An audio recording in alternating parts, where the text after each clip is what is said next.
Iran যুদ্ধের 1 মাস পার হয়ে গেছে, মানে 1 মাসেরও বেশি সময় ধরে ইরানে আক্রমণ চালাচ্ছে যুক্তরাষ্ট্র এবং ইসরায়েল। এবং এর মধ্যে সারা দুনিয়া এই যুদ্ধের কারণে নানাভাবে ক্ষতিগ্রস্ত হচ্ছে।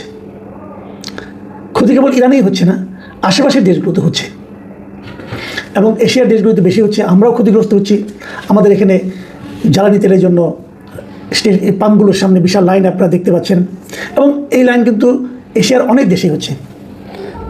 যুক্তরাষ্ট্রেও তেলের দাম অনেক বেড়ে গেছে, মানে আরামে কেউ নেই। কিন্তু এখন যুদ্ধের ফল কী হবে? আমরা একদম শুরু থেকেই বলছিলাম এটা একটা অসম যুদ্ধ। অসম যুদ্ধ এই কারণে যে অস্ত্রশস্ত্রের দিক দিয়ে ইসরায়েল অথবা যুক্তরাষ্ট্র যে কোনো একটা দেশের তুলনাতেও ইরানের অস্ত্রশস্ত্র কম, এবং এই দুটো দেশেরই পারমাণবিক অস্ত্র আছে। ইরানের পারমাণবিক অস্ত্র আছে বলে এখনও কেউ বলেনি, ইরান নিজেও বলেনি, বাট ইরানের পারমাণবিক সরঞ্জাম আছে। জয় বলতে এটাই বোঝায় যে আপনি উপরে থেকে আকাশ থেকে এসে বোমা ফেললেন, 2-3টা বিল্ডিং ভেঙে গেল, ক্ষতি হলো, কিছু লোক মরলো, এটা ক্ষয়ক্ষতি। কিন্তু জয়টা হবে তখন যখন নাকি আপনার সেনাবাহিনী যে দেশটাকে জয় করতে চান সেই দেশের মাটিতে আপনার সেনাবাহিনীর পা পড়বে। এটা হলো জয়ের ঘটনা। তো এখন এই জয়ের আশায় ট্রাম্প এর মধ্যে প্রায় 3000 সৈন্য কিন্তু মধ্যপ্রাচ্যের দিকে পাঠাচ্ছে, এবং এটা একটা হাস্যকর প্রচেষ্টা। এই জন্য যে এই 3000 সৈন্যকে মোকাবিলা করার জন্য ইরানে প্রায় 10 লাখ সৈন্য আছে। তো এগুলো যা হোক নানা ধরনের কর্মকাণ্ড চলছে, এবং ট্রাম্প যুদ্ধের প্রথম দিন থেকে বলছে আমরা যুদ্ধে জিতে গেছি, এই জিতলাম বলে এই আজকেই দেখবেন কালকেই দেখবেন, এরকম করতে করতে কিন্তু ওনার আজকাল আর গত 1 মাস ধরেই আসছে না। এখন দেখলাম আজকে আবার যে ইসরায়েলের যিনি নেতানিয়াহু আছেন উনি বলতেছেন যে যুদ্ধের অর্ধেক জয় হয়ে গেছে, অর্ধেকেরও বেশি জয় হয়েছে। তখন অর্ধেকের বেশি জয় হওয়ার অর্থ কী? তখন আরও 1 মাস চলবে। যে যুদ্ধ নাকি ট্রাম্প শুরুতে ভেবেছিলেন যে 3 দিনের মধ্যে শেষ হয়ে যাবে, সেটা এখন 3 মাসেও শেষ হয় কিনা দেখেন। তো এগুলো নিয়ে হিসাব নিকাশে চলছে। অলরেডি ট্রাম্পের লোকজন যারা আছে তারা তো প্রায় প্রতিদিনই ব্রিফিং করেন, এবং ব্রিফিং করতে যে তারা অনেক কিছু বলছেন যে এটা খুব সহজ, আমরা প্রায় জিতে গেছি, ওদের অনেক যন্ত্রপাতি নষ্ট হয়ে গেছে।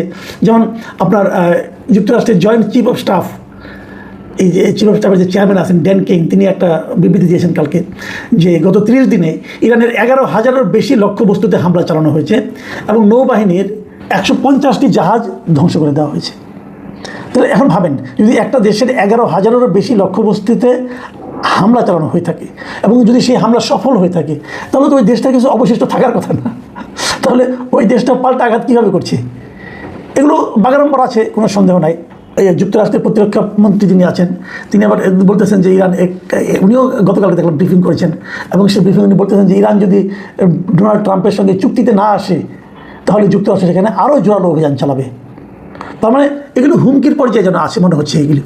এবং উনি আবার প্রেসিডেন্টের খুব প্রশংসা করছেন যে তার মধ্যে প্রেসিডেন্ট ডোনাল্ড ট্রাম্প এমন সব কাজ করছেন যা এর আগে অন্য কোনো প্রেসিডেন্ট করার সাহস দেখাননি।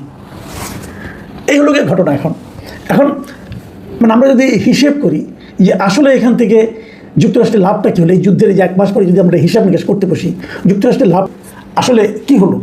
প্রথমে ভেবেছিল যুক্তরাষ্ট্র তারা ইরানকে দখল করে নেবে, এখন দেখা যাচ্ছে তারা বোধহয় লক্ষ্য চেঞ্জ দিয়েছেন। তো নিজেদের লিখেছেন এই যে নিজেদের তেল নিজেরাই সংগ্রহ করুন, মানে যুক্তরাষ্ট্র তাদেরকে হেল্প করবে না। যাই হোক, এরকম হুমকি টুমকি দেওয়াতে ইউরোপিয়ান কান্ট্রিগুলো কতটুকু ব্যথিত হয়েছে অথবা আতঙ্কিত হয়েছে এটা বলা বড় কঠিন, কারণ তারা এটা নিয়ে কোনো পাত্তাই দেয়নি। বরঞ্চ আমেরিকা থেকে ইসরায়েলের দিকে একটা সামরিক সরঞ্জাম বোঝায় একটা বিমান, এখন একাধিক বিমান যুক্তরাষ্ট্র পাঠাতে চেয়েছিল। সেই বিমানগুলো ফ্রান্সের আকাশের উপর দিয়ে যাবে এটা ফ্রান্স অনুমোদন করেনি। ফ্রান্স বলেছে যে অস্ত্রবাহী এই বিমানগুলো, এই প্লেনগুলো আমাদের আকাশের উপর দিয়ে যেতে পারবে না। সে ব্যাপারে যুক্তরাষ্ট্রের এক ধরনের নিষেধাজ্ঞা ছিল যে কেউ ইরানের তেল কিনতে পারবে না, কিনলে তোমার উপরে আমি খেপে যাবো, অমুক হবো তমুক হবো। কিন্তু সেই নিষেধাজ্ঞা কিন্তু এই যুদ্ধের কারণে যুক্তরাষ্ট্র কিন্তু তুলে নিয়েছে। তাহলে যুক্তরাষ্ট্রের লাভটা কী হলো? আবার ধরেন ইরান আগে কী বলতো যে আমরা পারমাণবিক অস্ত্র বানাচ্ছি না, ওনাদের কাছে পারমাণবিক সরঞ্জাম ছিল কিন্তু ওদের অস্ত্র তারা বানাচ্ছিলেন না। এবং এটা নিয়ে আন্তর্জাতিক যা নাকি পারমাণবিক সংস্থা আছে তারা এসে চেক করে গেছে, ভিজিট করে গেছে, এবং তারাও বলেছে তাদের কাছে ইউরেনিয়াম আছে, বাট তারা সেটা অস্ত্র বানাচ্ছে না। ইরান বলছিল আমরা কখনোই বানাবো না বলেছিল। যুদ্ধের পর কী হলো? যুদ্ধের পর ইরান ঘোষণা করলো আমরা এখন পারমাণবিক অস্ত্র বানাবো। তার মানে আগে যেখানে ছিল সেখান থেকে কিন্তু যুক্তরাষ্ট্রের জন্য বিষয়টা কিন্তু আরও খারাপের দিকে গেল। আপনারা জানেন যে এই মধ্যপ্রাচ্যের বিভিন্ন দেশে কাতার, বাহরাইন অথবা আপনার এই আরও যদি গালফ যে কান্ট্রিগুলো ইউএই, এগুলোতে যুক্তরাষ্ট্রের অনেক সামরিক স্থাপনা ছিল, বেজ ছিল, হ্যাঁ, এখানে রাডার সম্বলিত অনেক বীজ ছিল, অনেক বড় বড় অস্ত্র ছিল। এগুলো ছিল যুক্তরাষ্ট্রের একটা সম্পদ। সম্পদ এই অর্থে যে এগুলো দিয়ে কিন্তু তারা পুরো এলাকাটাকে মনিটরিং করতে পারতো, পুরো এলাকাটাকে নিয়ন্ত্রণ প্রতিষ্ঠা করতে পারতো। এগুলো যুক্তরাষ্ট্রের সম্পদগুলো, সেই যে সম্পদগুলো, সেগুলো এখন যুক্তরাষ্ট্রের জন্য মাথা ব্যথার কারণ হয়ে দাঁড়িয়েছে। কারণ ইরান কিন্তু বেছে বেছে এগুলোর উপরে অ্যাটাক করছে। এখন যুক্তরাষ্ট্রের জন্য এটা হলো একটা মাথা ব্যথা। আর যুক্তরাষ্ট্রের অভ্যন্তরে যে ঝামেলাগুলো হতো, যে ট্রাম্প ক্ষমতায় আসার পর তাদের যে মূল্যস্ফীতিটা ছিল সেটা কিন্তু নিম্নগামী ছিল।